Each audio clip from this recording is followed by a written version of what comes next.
everybody. It's Dr. Jeff Kalkstein with Dr. Zadolf and Kalkstein Chiropractic, your Baltimore area chiropractor. And I'm with Liz this morning, and Liz came to us on Friday last week? Friday. Yeah. And what was interesting with Liz is when people come to us, they always want to know, well, what's wrong with me? What's causing my pain? And so a basic outline would be the pain could be coming from a disc issue, or it could be coming from a muscle issue, or it could be coming from a joint issue, right? And so what was interesting with Liz is that when she came in on Friday, she had both of those occurring. That is, I felt like she had a muscle involvement and she had joint involvement. So what I wanted to show you was this. During the examination, we asked Liz to go ahead and Liz, turn your head to the left for us, right? And she had some pain on the left side of her neck, and she still has restriction in that ability.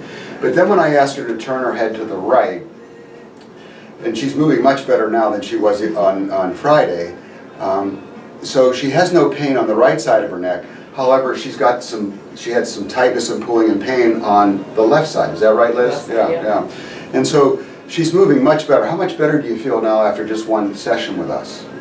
10 times better. 10 times better, yes. Very minor pain. So Liz had both a muscle problem and a joint problem. And what I want to show you right now is how we dealt with that. First thing we're going to do is we're going to go over what we did with the muscle problem. So Liz, if you come around this way for me, okay? So the muscle problem, have a seat this way and face out that way, and both feet on the ground. So what we did was some soft tissue work with range of motion. So we had Liz move her head to the left as far as she could. You take a very gentle contact on the muscles that are involved right there. And when I rub my finger over there, I can feel the knot or the trigger point in that muscle. And then what we had her do was we had her bring her right ear to her right shoulder and guided her over this way. And what that does after a while is it breaks down that knot or trigger point and some of the scar tissue that's formed in that muscle. So come on back over. And this is a very gentle procedure, okay? Come on back down. Good, back over again. And we take 2 or 3 passes, maybe 4. Come on over. Oh, there it is right there. Very good, very good. Very nice. And what do you feel, Liz, when I get on top of that spot? What does it feel like to you? You can feel the pressure, but it feels good to relieve it. Yeah, come on over again. Oh, and there it all is right in there, right? Yeah. Come back over this way one more time, and we'll do that again. Yeah, very good. So that's one muscle. Then we're going to drop back down. That was the upper trapezius. Now we're going to come over and get a combination of a little bit of the trap, and we're going to get the levator scapula. So we're going to bring her head back gently into extension. She's going to turn to the left.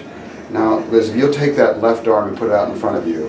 And it took us a while to get chin to the right knee the last time, but go ahead and take your chin down to your right knee for me. Very nice. Very good. Come back up for me. Drop your arm down for me. Now take that chin down to the knee again.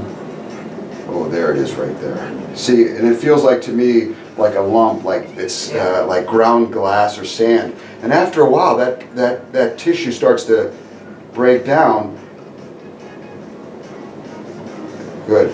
And so what happens is when you have this kind of problem, the muscles should be gliding like this, right? They should glide. But when they're injured, they heal with scar tissue, and now they don't glide as much, right? And they create this knot in there. That knot doesn't move very well. It's very restricted, and the body's not sure what's going on, so it has nerve endings going down there to figure out what's going on. So it's very easily irritated again. This soft tissue technique breaks that scar tissue down, and eventually the muscle starts to glide. And her range of motion, just in one visit actually, improved probably 20 or 30%, right? Yeah. Yep. So I'm going to do one more pass. Bring it back like this, arm out in front of you, and let's have you take your chin down. All the way down, all the way down. Okay, good. I'll stop right there. Just put it on pause for a second, okay? Go ahead and stand up. We take care of the soft tissue part. Now I want to show you, and this will be the first time Liz has had this gentle type of manipulation to her cervical spine. And the table has special mechanics underneath it that allow this to happen, all right? So now what I want to do is I want to begin to restore normal motion to the joint, okay? So Liz, I need you to stand there, and you're going to put your face down right here. Give me 1 second. And go ahead and lean in. So this is another great gentle way of getting some motion into the spine. So Heather, come over here for me. Very good. Let your arms drop down and slide straight up for me. And again, what I'm trying to do is I'm trying to improve the movement of the facet joints on the left side over here. So I'm just going to put a little bit of tension on the face piece, and then I'm going to contact that joint, and then we're just going to just lightly drop down into it. Again, a very gentle way of getting motion into the facet joint. Nice and loose. Very good, very good. So come on up, Liz. Now last time I adjusted Liz with more of a manual technique, and I just wanted her to experience this technique. How did you like that? That felt good. That was good, yeah. So let's see you turn your head to the right for me. Yeah, see, that's, look at that. Yeah, that's normal now. After just 2 sessions of that. Turn back this way for me a little bit. Yeah, look at that. That's even better right there. That feels better, doesn't it? Yeah, good. Much better. Yeah, so if you have any questions, give us a call. Again, it's Dr. Jeff and Liz with Dr. Zadoff and Kalkstein Chiropractic. Thanks for watching. Bye now.